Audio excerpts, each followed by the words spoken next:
For 27-year-old Michaela McArevey, life had finally fallen into place. A devoted teacher, a newlywed, a daughter raised in the warm embrace of a close-knit Irish family, and on a quiet January afternoon in 2011, she should have been living the happiest days of her life, a honeymoon in paradise, sunlit beaches, a future shimmering with promise. But inside a luxury hotel room in Mauritius, everything changed. In just a few minutes, joy turned into horror, and paradise revealed its darkest secret. Because when Michaela walked back to her room alone, she never walked out again, and the 3 hotel workers accused of killing her, they walked free, leaving a grieving family, an international media storm, and a mystery that still refuses to stay buried. The story of Michaela McArevey doesn't begin in Mauritius. It doesn't begin with headlines or investigations or courtrooms. It begins years earlier, in a quiet northern Irish town where a young woman grew up surrounded by faith,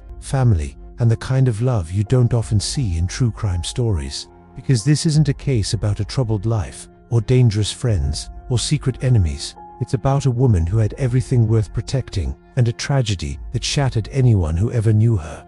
Her father, Mickey Hart, was one of the most celebrated Gaelic football managers in Ireland, soft-spoken, respected, a man who taught his children that greatness meant nothing without humility. And Michaela, she carried all of that inside her. Friends called her gentle, students called her inspiring, strangers remembered her smile. She wasn't the kind of young woman searching for meaning. She was the kind of person giving it to others. A teacher who brought warmth into cold classrooms. A daughter who was the emotional center of her family. A woman grounded in faith, compassion, and a quiet strength that radiated everywhere she went. When she met John McArevey, the future she had imagined suddenly became real: wedding vows, shared dreams, a home, a life built side by side. And in early January 2011, the newlyweds boarded a plane to Mauritius, carrying with them the glow of fresh love. They had no idea the island that welcomed them with open arms would soon become the setting for one of the most haunting crimes Ireland had ever seen. For Michaela, this honeymoon wasn't just a vacation. It was the first chapter of a life she'd waited years to begin. And that's what makes what happened next so devastating, because tragedy didn't strike a troubled couple or a complicated life. It struck the last woman anyone expected to end up in a true crime story.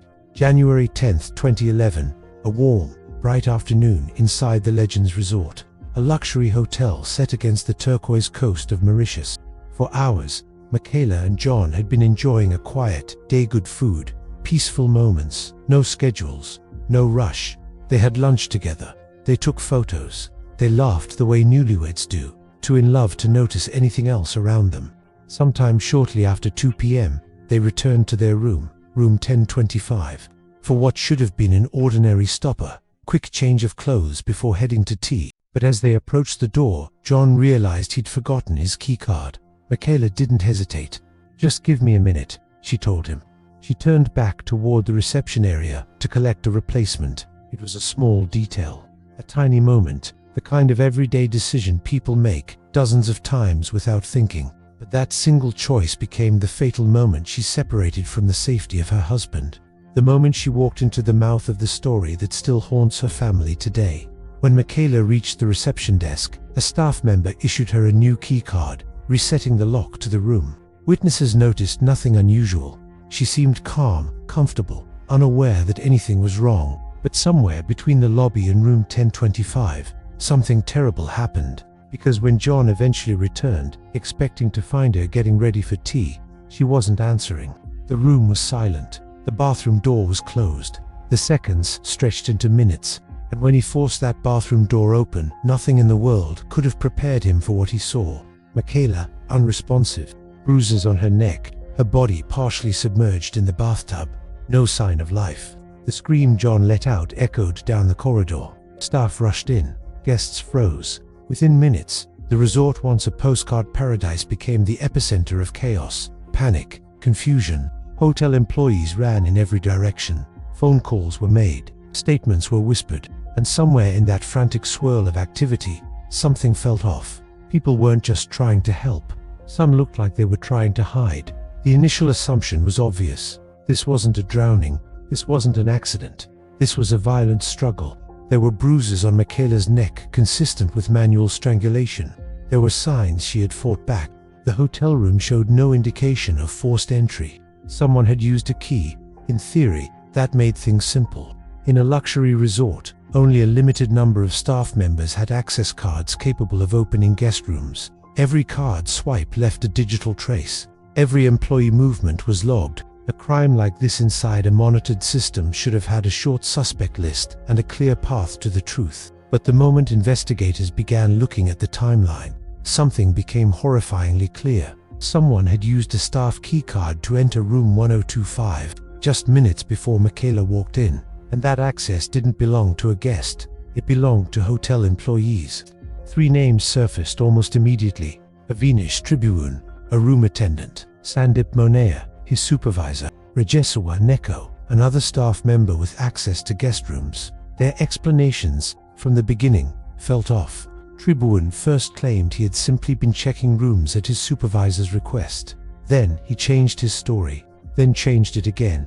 Monea, the supervisor, insisted he had no reason to be near room 1025, but swipe data showed otherwise. Neko claimed he barely knew the others, yet CCTV footage captured them interacting repeatedly that afternoon. Still, there was something even worse. A detail investigators noticed almost instantly. The room showed no signs of theft. Michaela's jewelry was untouched, her belongings carefully placed. Nothing had been taken. This wasn't a robbery gone wrong. So the question became, why? Why would 3 hotel staff enter the room together? Why would a struggle break out? Why would they risk everything with no clear motive? Investigators believed they had their answer, but it didn't come from the evidence. It didn't come from witnesses. It came from something far more unreliable: a confession.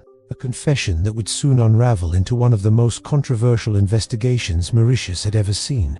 Mauritian police announced that Tribhuwan had confessed to the murder. They presented it as a straightforward case. He had entered the room to steal. Michaela walked in unexpectedly, and he panicked. But almost instantly, the confession raised red flags. Tribhuwan recanted, claiming he had been beaten into signing it. His lawyer echoed the same story.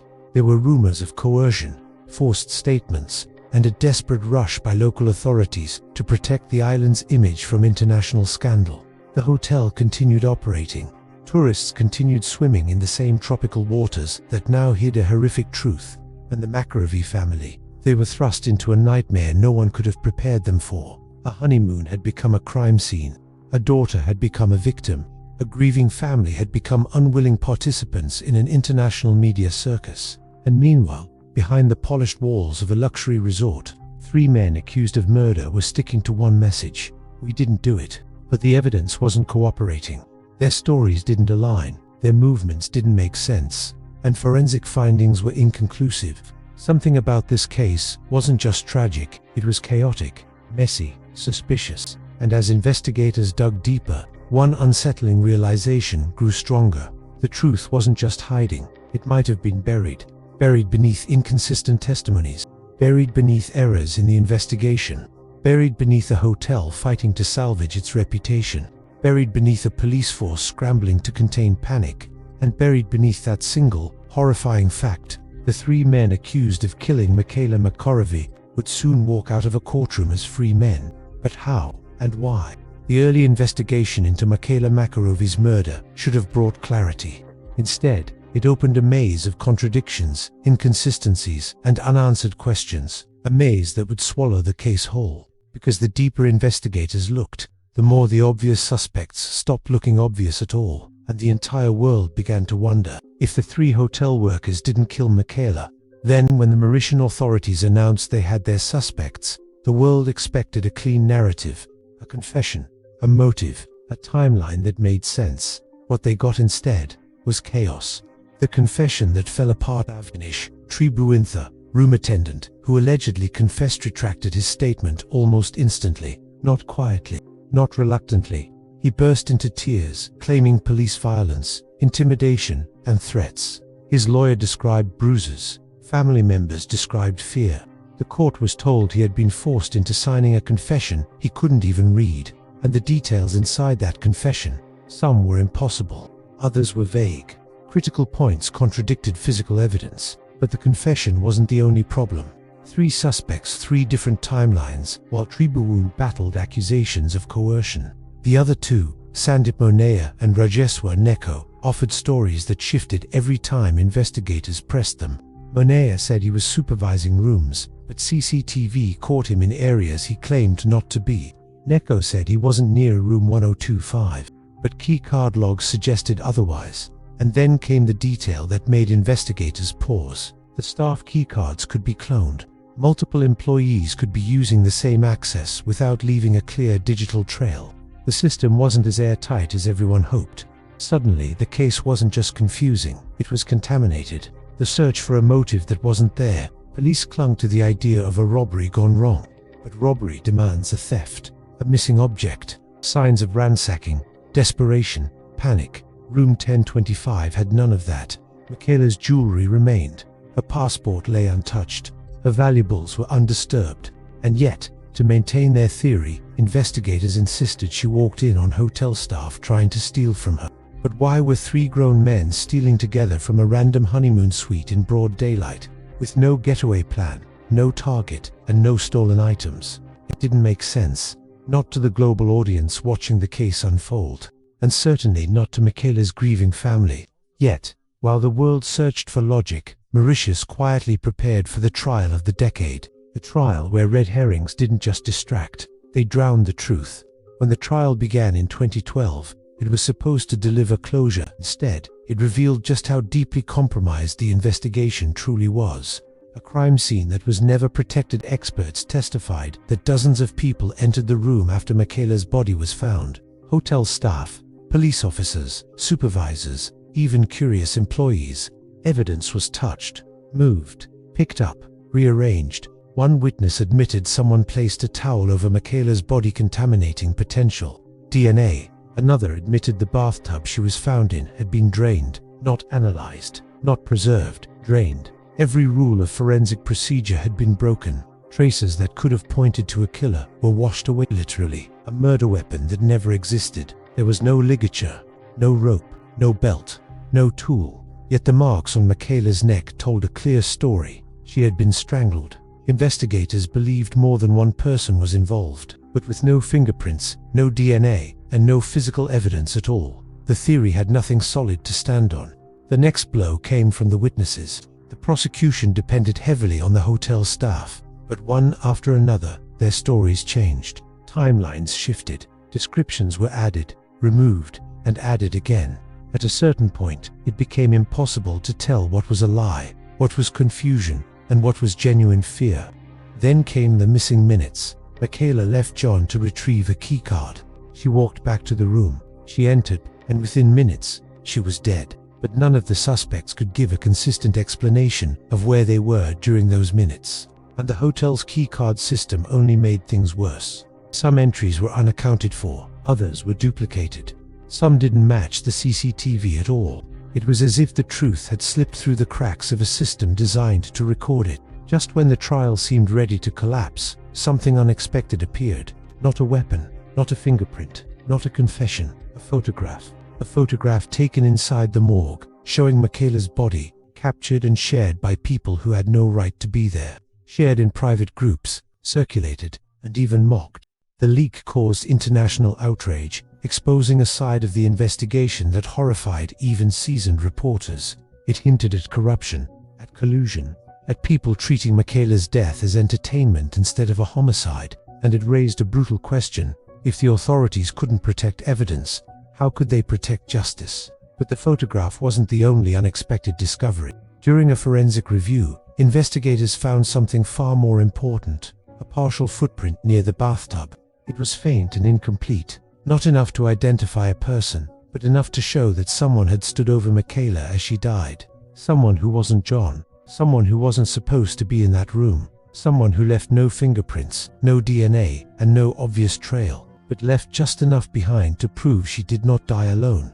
And that footprint didn't match any of the three accused. Not exactly, not conclusively, not scientifically, but the size, the angle, and the position suggested something investigators never wanted to say out loud. There may have been more people in that room than anyone realized. Possibly someone never questioned, never named, never investigated, someone who walked out untouched. The longer the trial continued, the clearer it became. This wasn't just a flawed investigation, it was a broken one. The forensic evidence was compromised. The witness testimony was unreliable. The timelines didn't match. There was no clear motive. The alleged confession was contested, and the crime scene had been destroyed before experts ever arrived.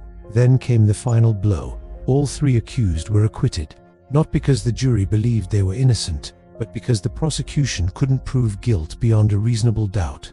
Two of the men walked out smiling, hugging supporters, celebrating freedom. Meanwhile, at the back of the courtroom, the McAree and Hart families sat in silent devastation. Their daughter's killers were still unknown, her final moments were still unclear, and her case remained unsolved. Mauritius had promised justice. What it delivered was chaos. For the first time since Michaela's death, people around the world realized something chilling. The truth wasn't just missing, it was getting further away.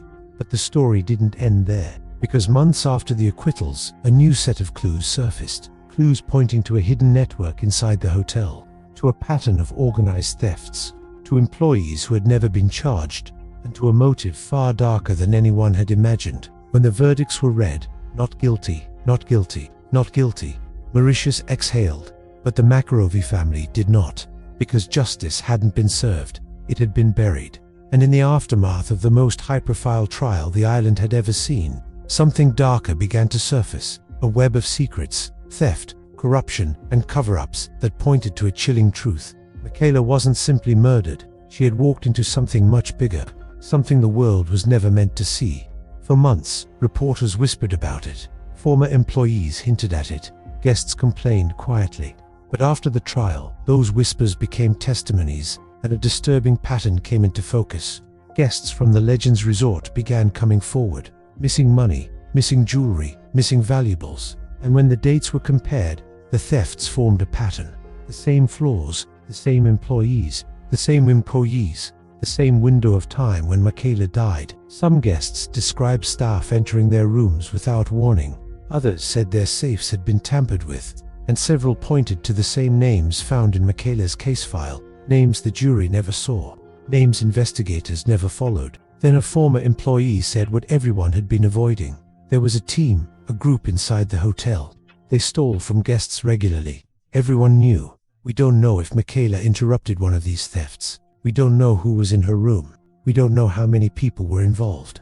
But the possibility changed everything. If she walked in on a robbery, if she recognized someone, if she fought back, it would explain the sudden violence, the speed of the attack, and why her killer left no trace. And it would also explain why so many people seemed desperate to stay silent. One name surfaced again and again, a hotel worker never arrested, never charged, never cross-examined. Guests said he entered their rooms without permission. He was known to work with both Monea and Neko, and he reportedly disappeared from the staff list shortly after the murder. Mauritian police dismissed the claims. They said there was no evidence. But the lack of evidence didn't prove innocence. It proved the investigation was contaminated. Then came the detail that hit hardest. His shoe size reportedly matched the partial footprint found near Michaela's body. Not a perfect match, not courtroom proof, but enough to raise the question that still haunts this case. Did investigators focus so heavily on the three accused that they ignored the real killer? In the weeks after the trial, journalists uncovered disturbing behavior inside the hotel on the day Michaela died. Staff were told not to speak to the media. Some were told not to speak to certain investigators. Critical CCTV from the hours around the murder was missing, simply gone. Supervisors gave conflicting accounts of where they were during the key minutes. And then came the most alarming discovery. Hotel management reportedly pressured employees to create a timeline that fit the official narrative. Why? Why would a luxury resort risk influencing a police investigation? Why would they shape a story unless the truth threatened someone? Unless the resort itself feared exposure? Unless someone powerful wanted the case closed fast, clean and quiet? Over time, more evidence surfaced, evidence the jury never heard. Internal logs showed several staff keycards accessing the corridor near room 1025 at the time Michaela died. None of those employees were questioned. A tourist from another floor told journalists she saw a man rushing from Michaela's direction. She was never interviewed, never placed on a witness list, never allowed to testify. A forensic test later revealed a partial DNA trace under Michaela's fingernails, a trace that did not match any of the three suspects. Police called it inconclusive. The family believes it was ignored. Cameras that should have shown the corridor either malfunctioned, recorded nothing, or were overwritten. Even hotel technicians found the gaps suspicious. The official explanation was technical error, but the timing was far too convenient. At the center of all of this was John McKervey, still standing in that resort hallway, drenched in shock. He had left his wife alive and smiling, heading back to the room to grab a key card. 10 minutes later, he found her lifeless in a bathtub, her wedding band missing, her body bruised, her hair wet. John was fighting to save her before he even understood what had happened, and while he begged for help, some hotel workers stood back watching, whispering, hesitating. One manager even told him, "Don't worry, she will be okay." She wasn't. The family believes those strange quiet minutes, that eerie stillness, meant one thing. Some people in that building already knew Michaela was dead. After the acquittals, Mauritius celebrated the end of the trial. But Ireland didn't. The world didn't. The McKervey and Hart families didn't, because everyone knew the truth. Justice hadn't been done. It had been avoided. Mauritius promised a cold case review. Years passed, governments changed, committees formed, reports were drafted, but no arrests followed. No suspects emerged. Nothing moved. Witnesses vanished. Employees left the island. One critical worker moved abroad and refused contact. Another died in unclear circumstances, and the man tied to the theft ring. He disappeared from all public record. But Michaela's family never stopped fighting. Her father, Mickey Hart, called the investigation shameful. He begged Mauritius for transparency, for accountability, for a real second chance at justice. He got apologies. He got sympathy. He got promises, but never answers. Her brothers and mother continued pushing. They traveled to Mauritius, met officials, pleaded for honesty, and received nothing that moved the case forward. Then came the strangest twist of all. In 2022, Mauritian police released computer-generated images of two unknown suspects, claiming new intelligence had revealed them, but no arrests followed. No charges, no explanations. It felt like a public relations gesture, a reminder that the case was still open, with no intention of solving it. And today, the same question still hangs over Mauritius like a shadow. Was it a group of hotel workers involved in a theft ring? A lone attacker who slipped through the investigation? Someone the police never questioned? Someone the resort protected? A network that threatened the island's tourism industry if exposed? Every theory creates a new contradiction. Every contradiction leads to another dead end. And every dead end circles back to one devastating truth. The killer walked out of room 1025 and into freedom, and no one stopped him.